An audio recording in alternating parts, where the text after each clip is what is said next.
hit that subscribe button and the bell icon beside it to check out our latest videos before anyone else.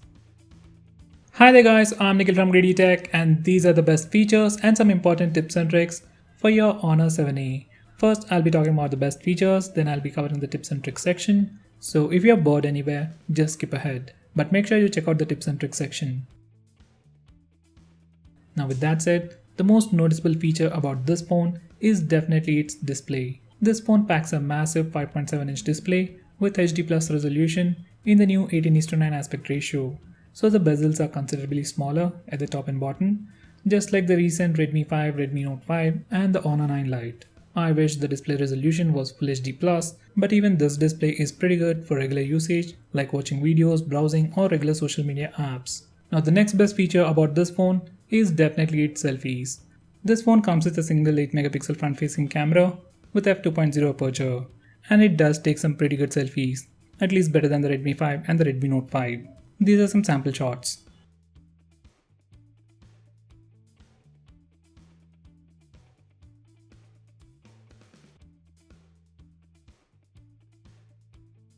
Next, this phone has portrait mode for the rear camera.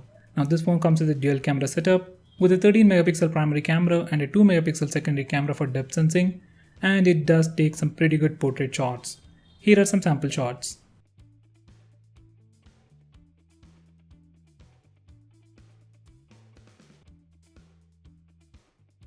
Now the next best feature about this phone would be the dedicated SD card slot. Most of the phones in this price segment come with a hybrid SIM slot, just like the Honor 9 Lite and the Honor 7X.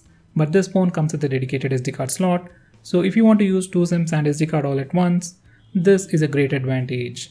Now the next best feature on this phone is Face Unlock. Now just like all the phones these days, even this phone comes with Face Unlock feature and it does work quite well. Setting it up is quite easy, and once you set it up, in good lighting conditions it's reasonably fast. It takes like a second, but it is manageable. Even in low lighting conditions it works, but it is kinda slow. On the whole, it's a nice feature to show off, but I'll suggest you to use the fingerprint scanner instead. Next, it has a very unique feature called ByFabric, which is something we rarely see. This feature allows you to share your existing Wi-Fi connection to multiple devices. Your phone can act like a hotspot using the current Wi-Fi connection. Yes, it doesn't make sense and you might never need it. But this is actually a super useful feature if you travel a lot and visit places with limited Wi-Fi access like hotels, airports and public Wi-Fi spots. Next, we have a lot of fingerprint gestures in security settings under fingerprint ID. First, we can take pictures with the fingerprint scanner. Once you enable this toggle, you can take pictures using the fingerprint scanner on the stock camera application. Unlike other phones, you need to touch and hold the fingerprint scanner to take the picture. It is very handy while taking selfies. Next, we can bring down the notification bar using a gesture. Once you enable this toggle, we can do a swipe down gesture on the fingerprint scanner to bring down the notification bar. We can swipe it up again to send back the notification bar. This is a very useful feature for long phones like this. Next, we can even browse pictures. Once you enable this toggle, you can use the fingerprint scanner to switch between the previous and next images in the default gallery application by swiping left or right on the fingerprint scanner. Finally, we can answer calls and stop alarms using the fingerprint scanner. All you need to do is just enable this toggle. Once again, it might not seem like much, but these features can be very handy in situations where you can't see the screen. Next, we have some motion controls. Let's start with double tap to wake and sleep. Once you enable this toggle, we can wake up your device by simply double tapping the screen. So when the display is locked and the screen is blank, simply double tap it to wake, and when you're in the lock screen, you can double tap the screen once again in an empty area and it will go back to sleep. This can be quite useful sometimes. Next, we have a feature called 3-finger screenshot. Once you enable this toggle, we can take screenshots by simply swiping down with 3 fingers. This is one of my favorite features on this phone. Next, we have long screenshot. You can take a normal screenshot by using the volume down and power buttons or by using the screenshot toggle. Now, once you got a screenshot, you can select the scroll shot option to take a long screenshot. Once again, very few brands offer this feature.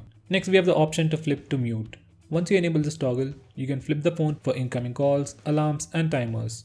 Once again, a very useful feature. Next, we have the ultra power saving mode. Once you enable it, apart from the selected 8 applications, all the apps running in the background will be killed and stopped from running. Because of that, you will see a significant improvement in battery life. Unlike other phones, on this phone, you can choose any app to use in this mode, and we can also use Wi-Fi and mobile data in this mode. which is once again a great thing. Next we have the smart resolution mode.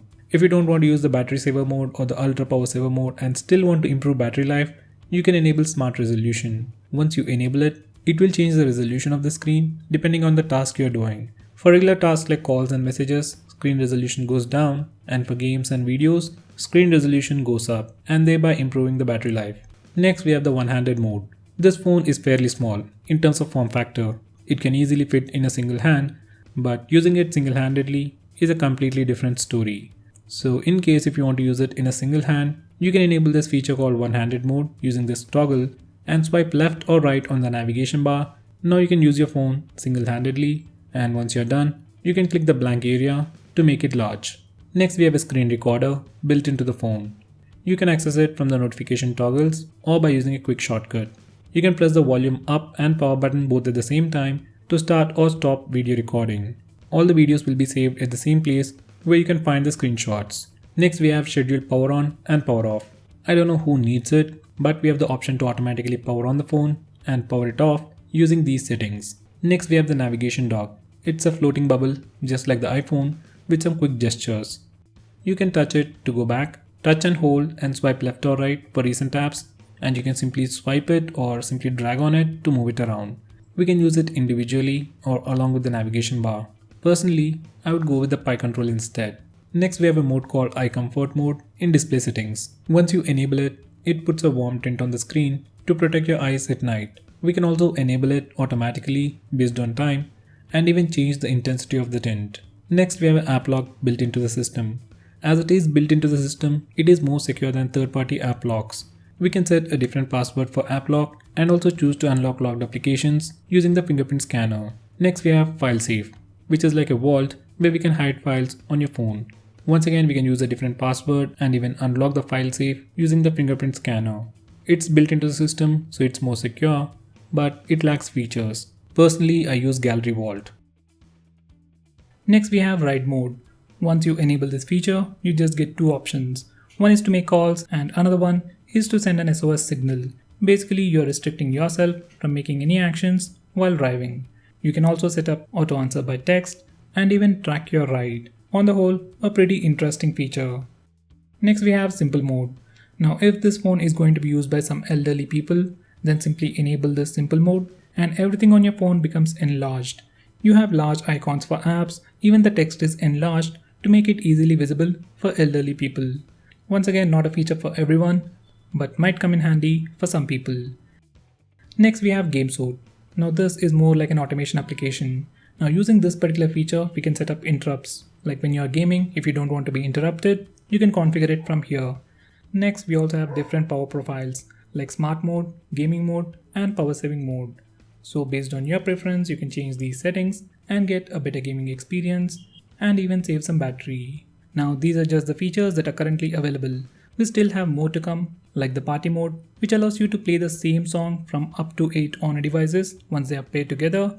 We also have real-time audio monitoring, which allows you to monitor your own audio in real time.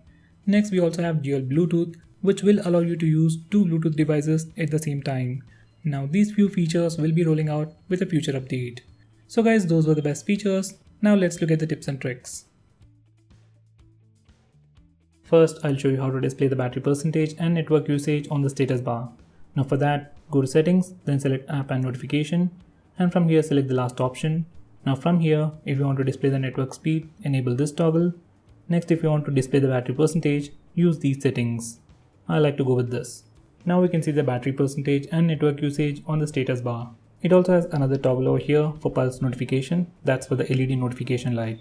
So if you want to use it, enable this toggle, and if you don't like to use it, disable it.